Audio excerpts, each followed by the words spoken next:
Bom dia, quinto ano, como vocês estão? Espero que estejam todos bem. Hoje nós vamos iniciar o nosso segundo bimestre, tá bom? E para isso, peguem a apostila de vocês aí e abram no capítulo 3, lá em História, tá bom? Hoje nós vamos falar um pouco sobre a oralidade dos povos, mantém as tradições vivas, tá bom? A oralidade, pessoal, é a característica ou a condição daquilo que é oral, ou seja, daquilo que é falado, tá bom?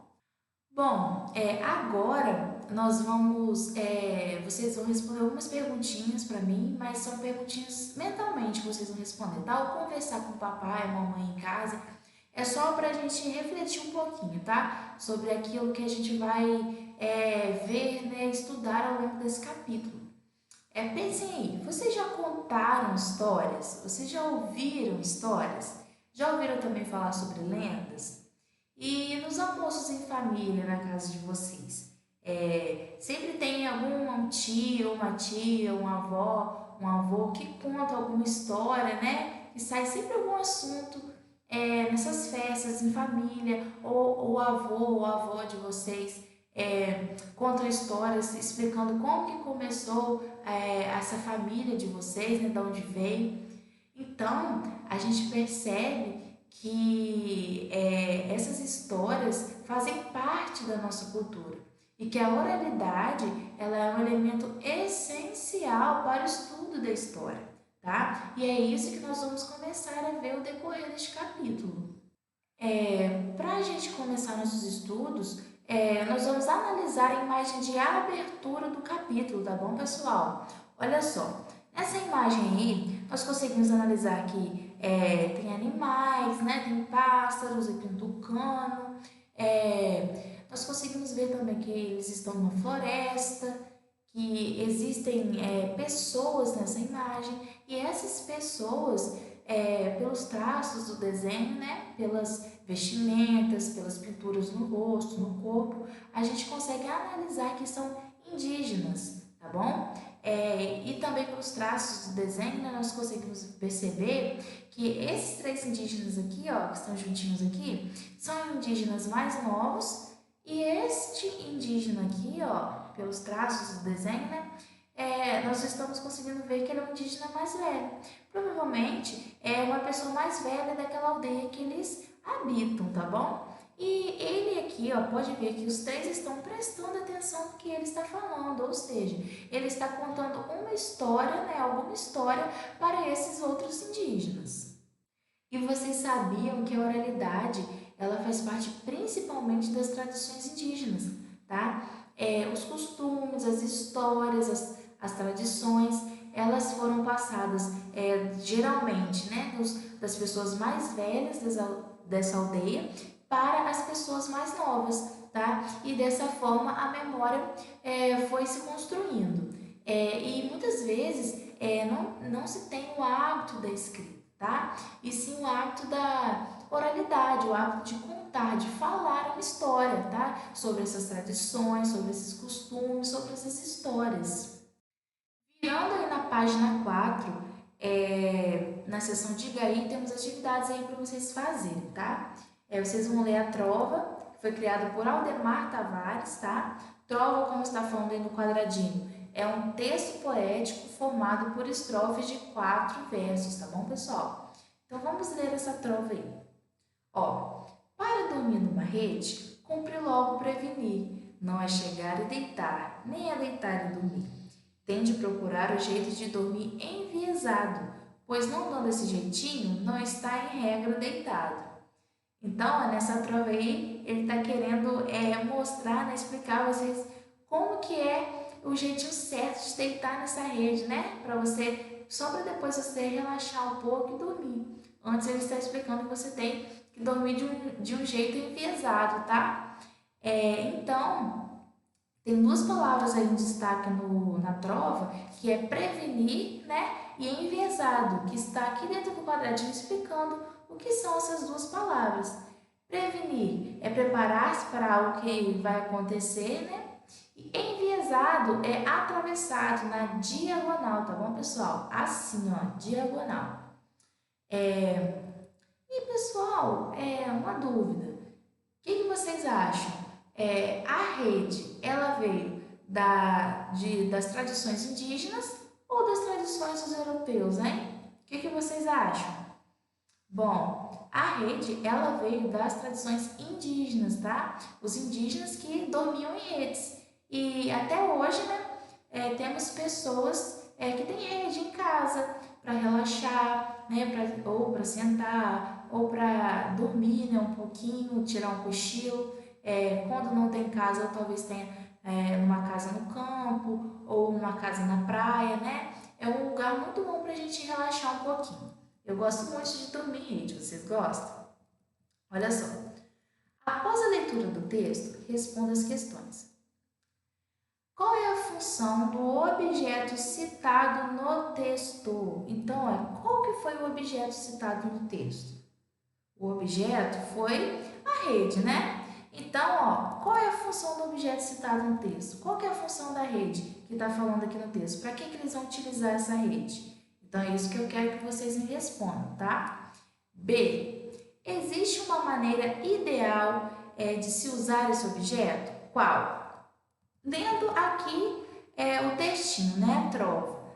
Ele está explicando uma maneira ideal de usar essa rede? Ele está explicando? Leia direitinho, né, que está ali bem enfatizado, com ele explicando como que se deve usar essa rede. Aí vocês vão colocar qual é esse jeito. Então, não precisa, gente, responder no caderno, não. Se vocês quiserem, podem responder aqui, aqui nesse espacinho mesmo em branco, aqui ao lado da trova. Aí vocês colocam aqui, o número da questão, aqui, 1, A, e respondam. B, respondam, tá? Nesse espaço em branco aqui, embaixo do quadradinho. Tá bom, pessoal? Aí na questão 2, tá assim.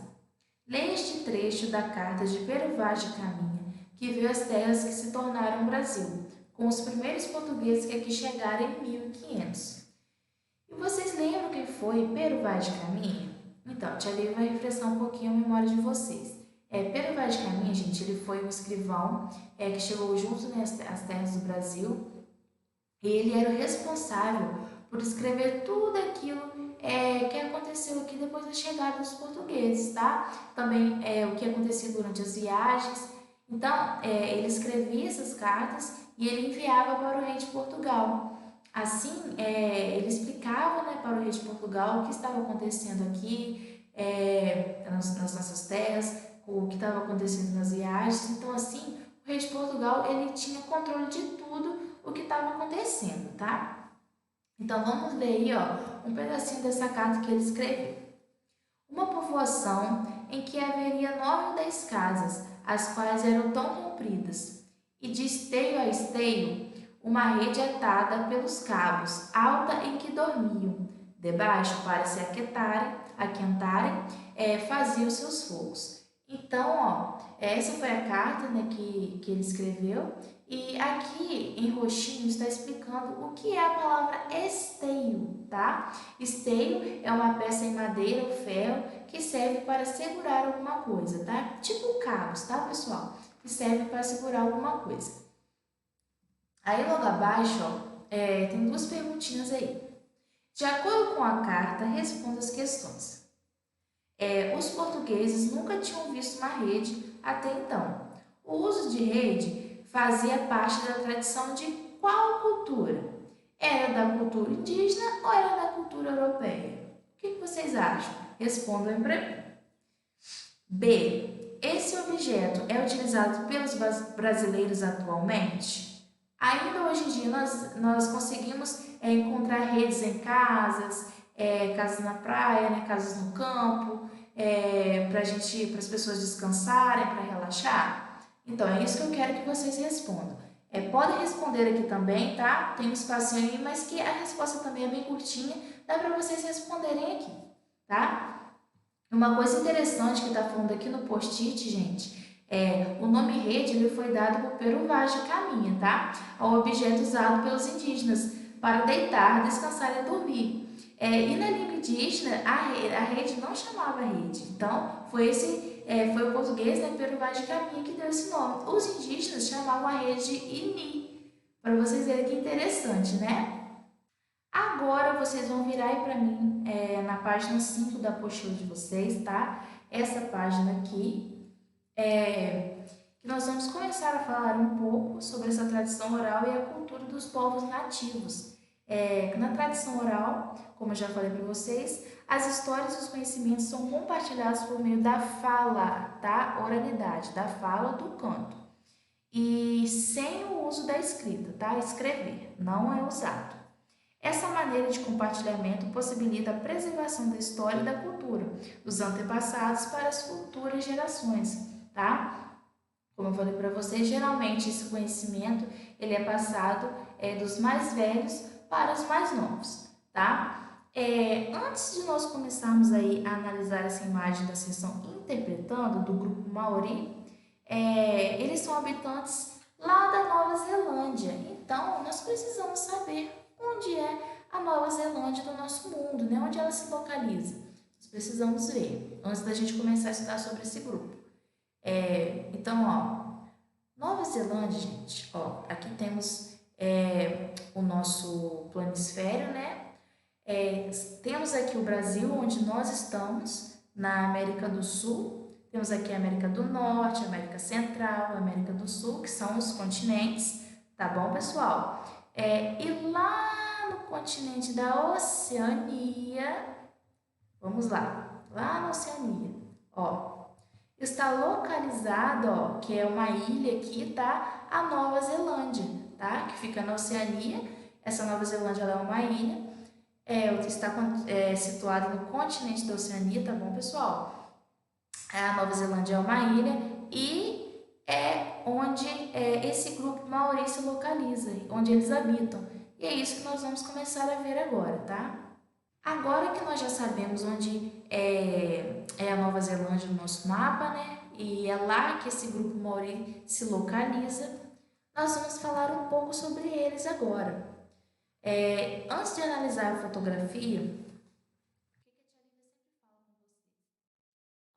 vocês pegarem uma imagem ou um mapa, sempre leiam a legenda e o título, tá? Que através da legenda e do título dessa imagem, desse mapa, vocês vão saber o que essa imagem, o que esse mapa está querendo passar para você, o que ele está representando, tá? Vocês vão conseguir interpretar bem melhor esse mapa ou essa fotografia.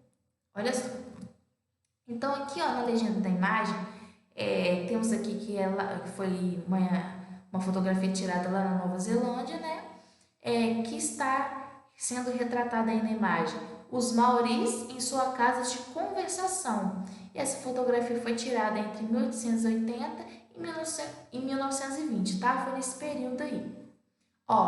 Essa fotografia registrada entre 140 e 100 anos atrás mostra um grupo de pessoas de etnia maori em frente a um local conhecido como casa de conversação. Nessa casa, há figuras representando ancestrais maoris, tá vendo? Essas figuras aqui, pessoal, aqui em cima, aqui do lado esquerdo, do lado direito, estão representando figuras ancestrais desse povo, tá? O local é usado para certas atividades coletivas, como compartilhamento de histórias, discussão de assuntos e realização de rituais religiosos. Então, pessoal, a gente está vendo aí, que os maoris, eles utilizam a oralidade na linguagem, que é a sua principal forma, desse povo se expressar. É bem diferente da gente, que a gente utiliza muito a escrita. Então, a oralidade, né, a linguagem, o ato da fala, é a principal forma que eles têm de se expressar, de contar as histórias, os costumes desse povo. Ainda aí na página 5, temos duas questões aí para vocês fazerem, de acordo com o que nós vimos sobre o grupo Maori, sobre a fotografia, que nós analisamos aí um pouco, tá? A questão A. Quantas pessoas foram retratadas na imagem? Então, vocês vão subir aqui, e ver quantas pessoas tem aqui. Vocês vão contar e registrar para mim na linhazinha aqui da questão A. B. Conforme o texto que descreve a imagem, que tipo de atividades são realizadas nessa casa, tá? Nessa casa de conversação. atividades relacionadas a tradições escritas ou atividades relacionadas a tradições orais, tá? Vocês vão marcar um X na resposta correta. E outra coisa interessante, né, é que os maoris, eles começaram a usar o alfabeto faz pouco tempo, tá? E isso acontece, né, diferente do nosso, e isso acontece por conta que a tradição deles era utilizar a oralidade, a fala.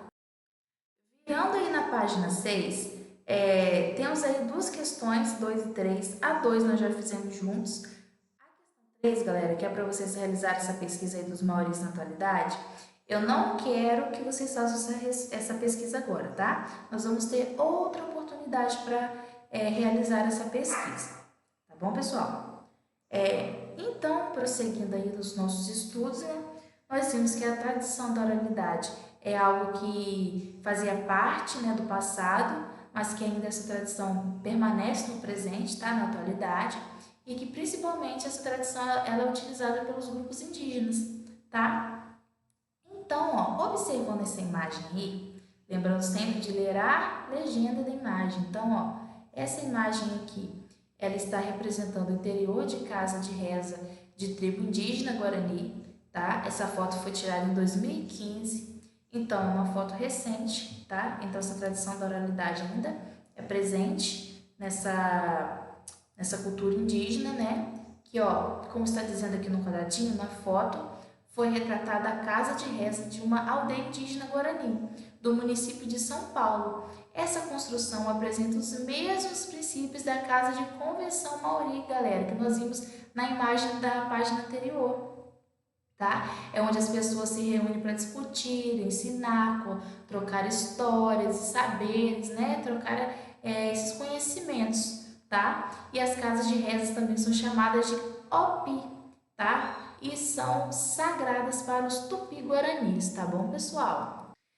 Então, galera, nessa imagem aqui do interior da casa da reza de tribo indígena Guarani, é um lugar onde eles realizam rituais, mas que principalmente é um lugar onde eles compartilham esses saberes, esses conhecimentos, para passar essas tradições, né, esses costumes da cultura deles para frente, tá? Sempre passando para outras gerações. Ainda na página 6, temos uma imagem de um pajé, tá bom, pessoal? Os pajés, eles também são conhecidos como xamãs, eles são responsáveis pelos ritos religiosos e por orientar a condução de cantos e danças. São eles que guardam e contam as histórias da aldeia. Então, pessoal, de acordo com aquela imagem que eu mostrei a vocês lá na abertura do capítulo, lembram que tinha um indígena mais velho contando, né, alguma história para esses indígenas mais novos? Então, é isso que acontece nessas aldeias indígenas. Geralmente o cacique ou o pajé, né, essas pessoas mais velhas da aldeia, elas que passam esse conhecimento, que compartilham esses saberes, essas histórias para essas gerações mais novas, tá? Porque o conhecimento desses pajés, desses caciques, dessas pessoas mais velhas, não está escrito. É algo que está nele, tá? É algo que ele sabe, que ele viveu, porque por ele ser uma pessoa mais velha, ele conta aquilo que ele já viveu durante esses anos, tá? As aventuras, guerras, conflitos, histórias, tudo isso. E ele vai passando esse conhecimento, essa tradição para gerações futuras. Ainda aí na página 6, está falando sobre os tipos de narrativas que são usados para contar essas histórias, tá? Temos então as narrativas antigas sobre a origem do mundo, do ser humano, dos animais, tá? E que essas histórias são chamadas de mitos. São essas histórias, lendas, que provavelmente foram histórias que foram contadas, mas que não são verdadeiras. Mas esses mitos fazem parte da cultura, da tradição desse povo. E temos também as narrativas das aventuras de um antepassado ou ensinamentos e discussões sobre a atualidade, tá? Que nós vimos então que no grupo dos maoris, tanto lá, né, quanto no grupo dos tupi-guaranis, eles utilizam esses ambientes para contar essas histórias e que nós também temos a ver com essa cultura deles. que nós também, em ambientes como eu perguntei a vocês lá no início, ambientes quando nós estamos reunidos com nossa família, né? Infelizmente, no momento nós não podemos, mas que se Deus quiser, logo logo a gente vai sim poder. Esses ambientes de festa, de família, que um tio, uma tia ou uma avó sempre fala alguma história, né, da família. Uma avó, por exemplo, conta como que surgiu a família, né, da onde surgiu, como surgiu. Então, tudo isso são histórias que são passadas de gerações em gerações através da oralidade, tá, pessoal? Então, essa foi a nossa aula de hoje. O nosso vídeo ficou um pouquinho grande, né? Mas eu quis explicar bem explicadinho para vocês entenderem sobre essa importância da oralidade na preservação dessa tradição dos povos, né? Essa foi a nossa aula de hoje. Espero que vocês tenham gostado. Ó, beijão, tia Lívia tá morrendo de saudade de vocês e até a próxima aula, tá? Tchau!